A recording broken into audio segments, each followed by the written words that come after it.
रेखा को जानता हूँ, वो सीता हरण तो बाद में होगा, पहले रावण हरण हो जाएगा।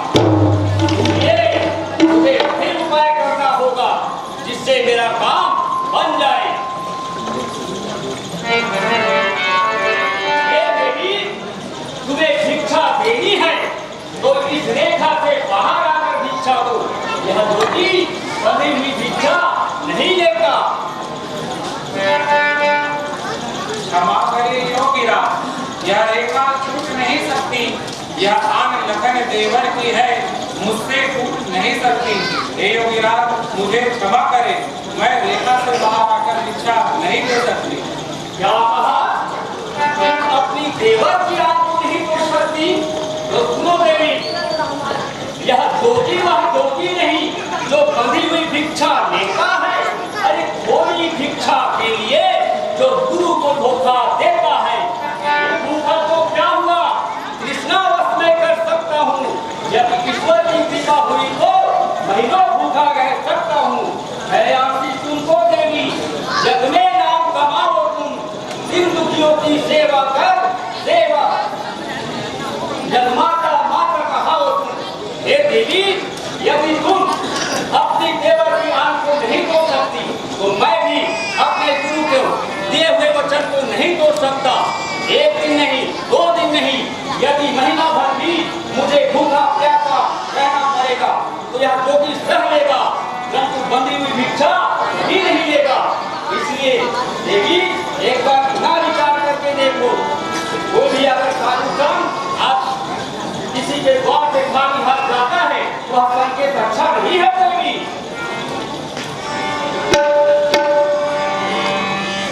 हे भगवान, दिया का इनको दान तो धर्म के गृहस्थियों का होता है अपमान। हे योगीराज बाबा ठहरिए, देवर का आन रहे न रहे, रखूंगी धर्म गृहस्थी का। अब मैं रेखा ध्यान को करती हूँ कर्म गृहस्थी का। हे योगीराज बाबा रुकिए।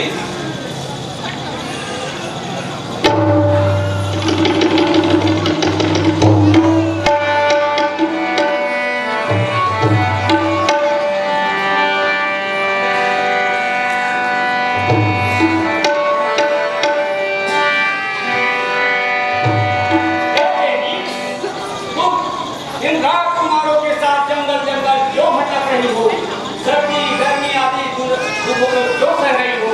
इसलिए मैं तुम्हारे हित की बात कहता हूँ, तुम मेरे साथ चलो, मैं तुम्हें अपना पटरानी बनाऊंगा। वरना पड़ेंगे पाँव में छाले, धूप में होगा चेहरा काले। मेरा कहना मान लो देवी, हम भी है तेरे चाहने वाले।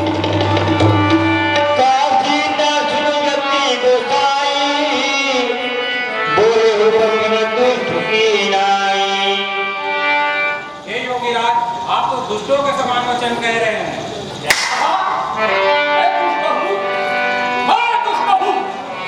अभी पता चल जाएगा कि मैं कौन हूँ।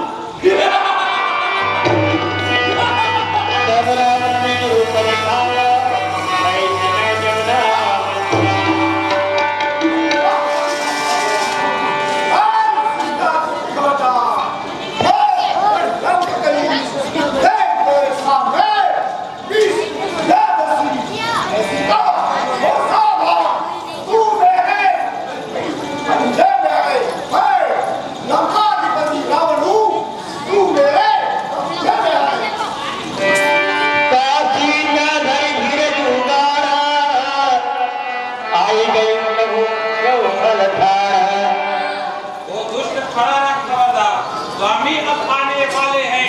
जो धनुष तोड़कर लाए हैं वे ही मेरे रखवाले हैं। अब तक मैं उस रेखा में थी, अब सत्य की रेखा में हूँ। अबला इतना बल है, पवित्रता की रेखा में हूँ। तू क्या संसार अगर आए तब भी बल तोड़ नहीं सकता। दानी की पदवी की समझा, सर्वंती के सबके आगे ब्रह्मा भी बोल नहीं सकता। दानी की पदवी की समझा, धरती झोली भिखमंगे की, सूरज के पास पहुंच जाऊं, इच्छा यानी पतंगे की। अरे दुष्ट खड़ा रहा, स्वामी अब आने ही वाले हैं।